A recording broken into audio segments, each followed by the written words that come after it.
Sampling classic soul has always been like an integral part of hip hop and R&B productions, and it's even making a huge resurgence now with artists like Silk Sonic, Victoria Monet, all using this classic Motown kind of sound. So this is without a doubt a genre that you really want to be tapping into. It's one of those genres where once you can break it down, you'll learn so many tools that kind of spread out into other parts of music. You're definitely going to end up leveling up your music ability by jumping into this. So in this video, I'm going to break down the chord styles, the instrument choices, all of the moves I like to make when I'm making my 70s kind of classic soul samples. So you can end up making something that sounds a little bit like this.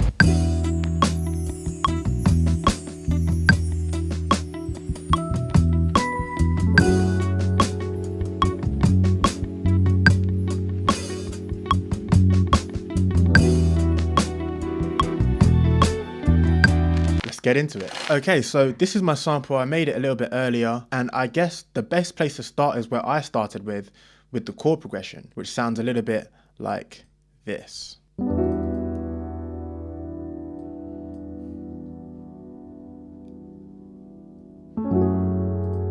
So for this particular track, I chose to go with the Labs intimate grand piano direct. It's got that kind of subtle piano sound, not too bright, which is what I was looking for. I was looking for something kind of on the darker side. With this particular one, it's all free. So definitely check it out, cop it if you get the chance. And let's talk a little bit about the chords that I was playing here. If I come in here, what we can see is that we're playing an E minor. So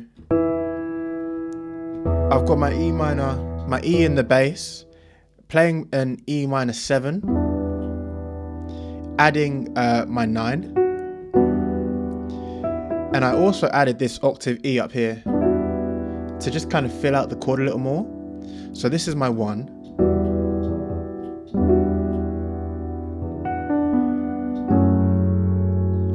and then I went to the 2, the minor 2 in this case. So playing a minor chord, minor triad, minor 7, adding that 9, and then adding the F sharp again. So actually the same kind of chord voicing, but just up a tone. And if you guys want to learn the chord theory that I know, all of the stuff that I use to create R&B production, including mixing, mastering, drum production, basically everything. There's 10 whole courses available in the R&B Academy, plus a community where you're going to get loads of help in developing your sound. You'll be able to ask me loads of questions if you get stuck.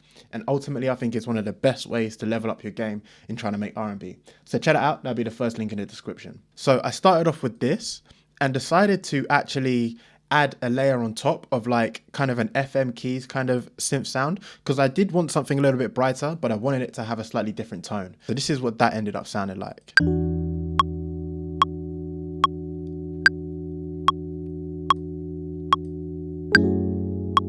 And basically the same chords, but just high passing the elements that I didn't want. All the low end here I kind of took out just to give it a little bit of breathing room, a little bit of space. You could even take it a little bit higher if you needed to. So together it sounded like. And that's laying the bedrock for the actual production itself. Let's move into the next thing that I did, which I believe was this vibraphone. So I picked up the vibraphone from some of the Roy Ayers tracks. It's all over this type of classic soul sound. For this particular one, I just typed it into Ableton and used a default stock kind of preset that's available. But again, I didn't want anything that's too bright, too shiny, not glockenspiel, not a mallet or anything like that. This is really, really cool. With a little bit of tape echo, just to brighten it out.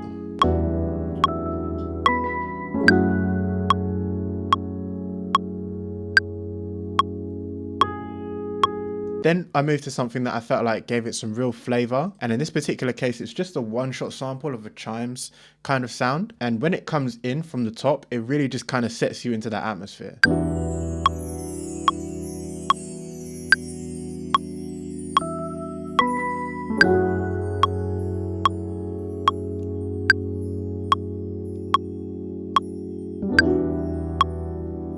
The sample itself is actually quite long. Let's now move on to the bass that I played. And for this one, literally I just plugged in, this is like a pretty cheap bass that I have that's kind of lying around, but I've used it all the time. DI straight in and added this Ampeg amp to give me kind of a round, kind of thick low end. I'll kind of A/B it so you can hear the difference.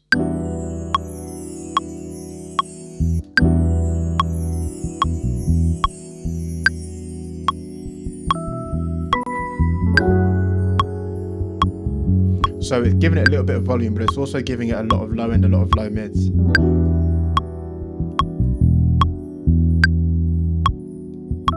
Sounding really cool.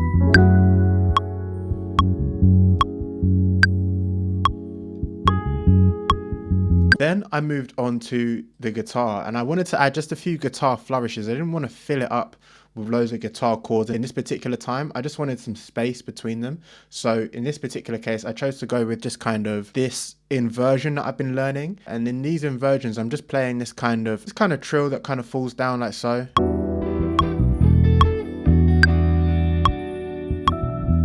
Using just the last 3 strings on the guitar. In this particular case, I used the CLA guitars just to give it a little bit of the stereo, some of the 8th delay. And then I came in here and used this super fast. This is a tube amp emulation, and I wanted that tube amp emulation so I could get that crunch, but it wasn't just too distorted. It was just kind of a little bit bitey. And then again, an EQ to kind of take up some of those low end elements that I didn't want crowding up the mix. Notice I've panned it to the left as well, so I didn't want everything kind of sitting in the middle. The vibraphone's to the right.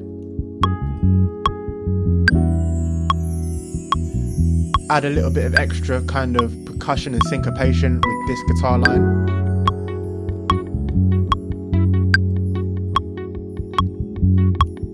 Exact same super fast tube amp.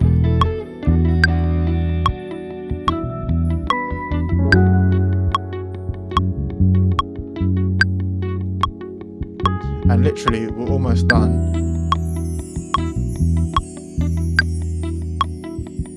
Came in with the kick.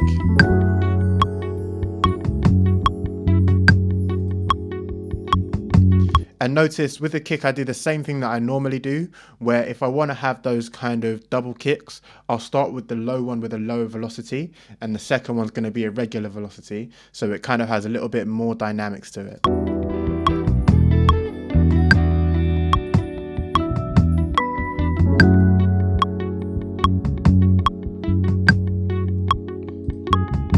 Same concept with the snares here.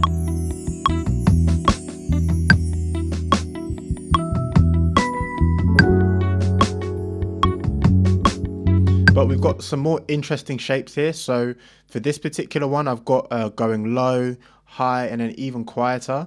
But this is something that I'm kind of trying to emulate from a real drummer's performance.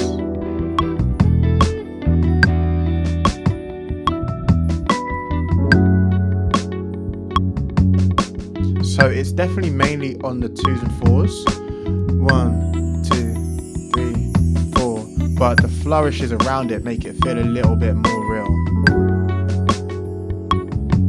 And then for the hats, this is one of my favorite cheat codes right now. I just pulled up a loop, put it underneath this, and then started kind of chopping away and kind of chiseling to get the groove that I wanted. And by the way, I actually created a PDF that has all of the kits that I like to use, including these ones that has the hi-hats here. So if you've ever been wondering what all of these kits are that are kind of on the side, my go-tos, check that out. I'll make that the second link in the description. It's called Riot Sound Vault. I've got linked all of them. You can see the paid ones, the free ones, so you can cop all the sounds I'm using, including this hi-hat groove, which I highly recommend you get. Like, check it out.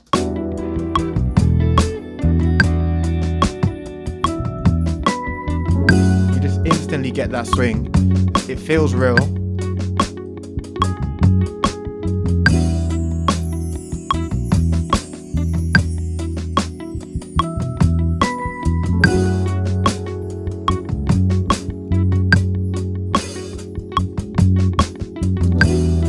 And notice here I actually delayed it and offset it by 21 milliseconds to make it feel just a little bit out of pocket.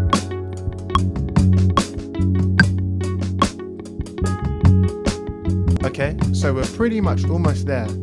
but the thing that really adds it is just some additional strings. So I wrote these strings one at a time, thinking of each line individually, a concept that I like to call voice leading. So check it out. I started with just the first line, the lower part, this part here. In fact, I wonder if I can mute what I started with. Yeah, I'll kind of deactivate those. And this is the first line I came up with.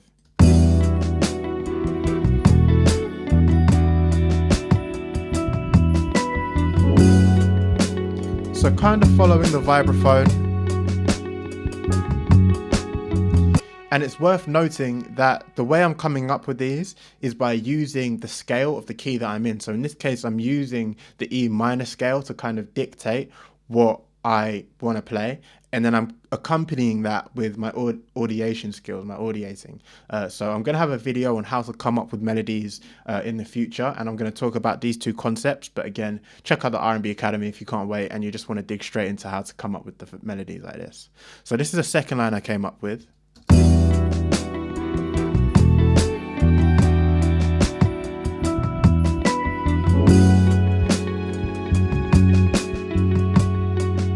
So I came up with that trill individually. I just had the idea for it. I kind of heard it and I really, really liked it.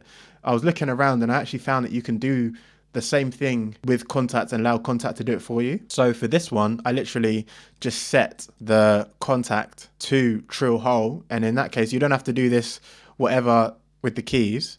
You can literally just hold down the note and it'll do it for you. And it sounded really cool. Check this out.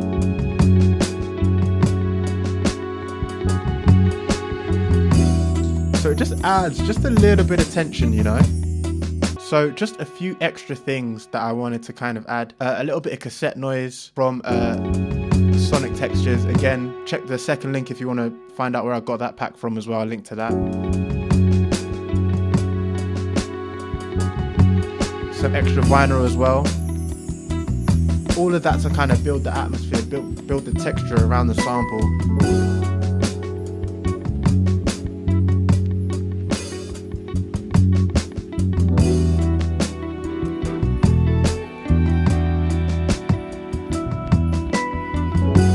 Yeah, love it. And one of the last things I added was kind of this Volve compressor, not only to glue the whole track and make it feel a little bit more unified, but it adds some lo-fi, so it pulls off some of the high end and it also kind of adds a little bit of flutter. So I'll kind of A/B it so you can hear.